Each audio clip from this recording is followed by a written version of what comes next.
Hey guys, it's Danny. Alrighty, today I'm going to show you this Catasetum type orchid that I just received. I ordered. This is the Cycnoches. I think I called it a Cycnoches when I purchased it. Cycnoches aureum crossed with... I'll post it on the screen. I'd rather not pronounce it right now. So, in the video of the haul, I showed you that this orchid suffered a little bit on transport. The flower spike was damaged. The buds didn't look all that great. It was a bit dehydrated as well. I watered it and lo and behold, it's blooming. And I'm so happy to show you the flowers. The reason why I purchased this one is, of course, the flowers. But take a look at this flower. Do you see that lip? Do you see the little spots in the shape? It's upside down. I love it. It's such a wonderful surprise that it bloomed that I really just wanted to show it to you. So as you can see, I have a flower spike with really pretty golden flowers. One of the crosses is aureum. In Latin, that means golden, or something of the sort. And of course, it is a golden orchid. Now, these are male flowers on this orchid. I'm not sure if it's able to produce female flowers as well. It might be, I don't know yet, I need to research.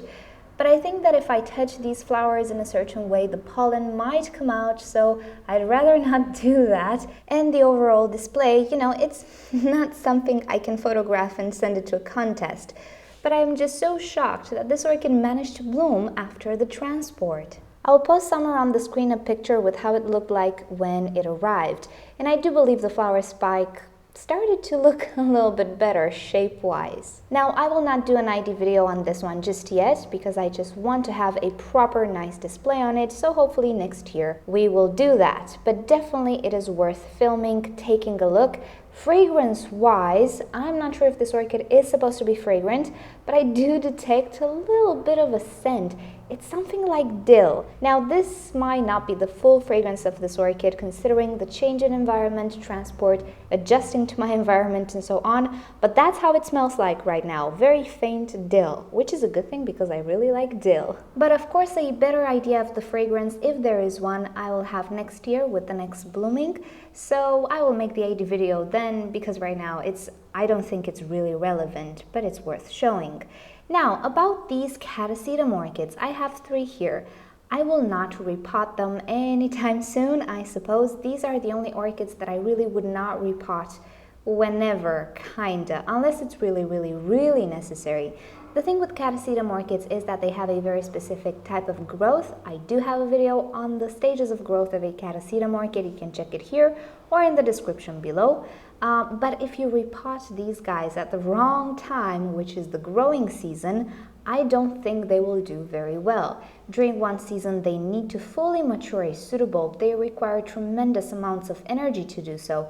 And if by chance you stress them with a repotting, it's not gonna end well. The plant probably will not die, but for the remainder of the year, it's not gonna grow to its full potential. It will probably not bloom either. Not sure how much it's gonna take until it bounces back. I don't wanna go through that.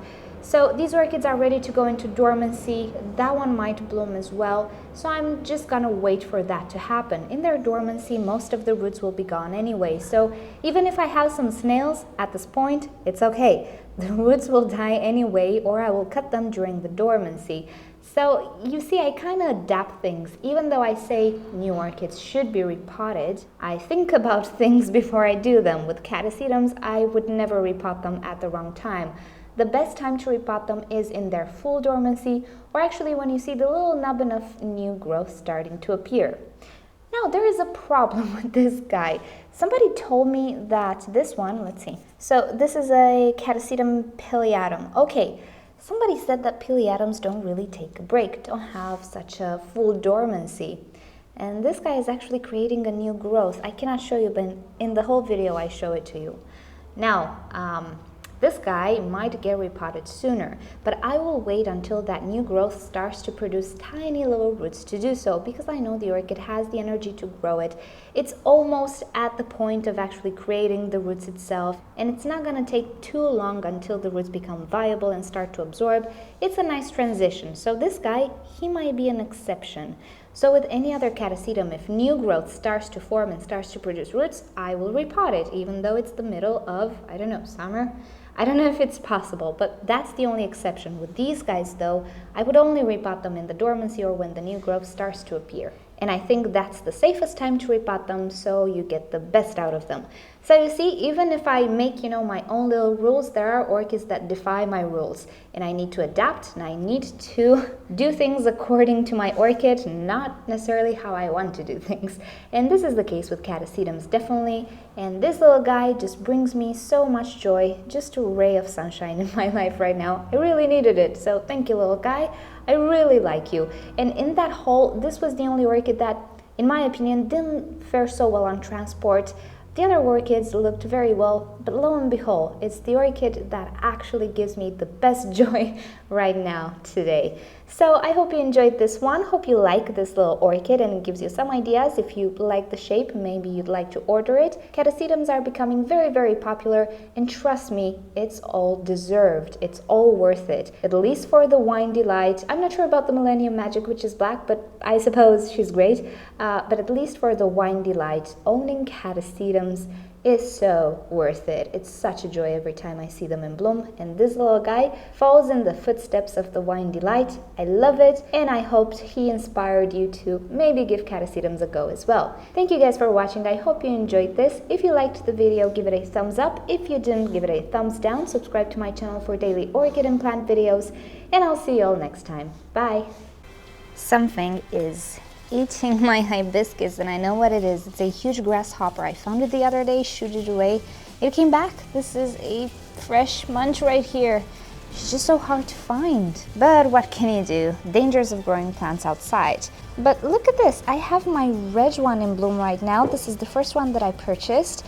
And let's compare it to the other one. This one, now this can create a much bigger flower than this. They're pretty similar on camera, but in reality, there's a little bit of a difference. I don't know, maybe they're the same. I really don't know. But they're beautiful anyway. I just love red flowers.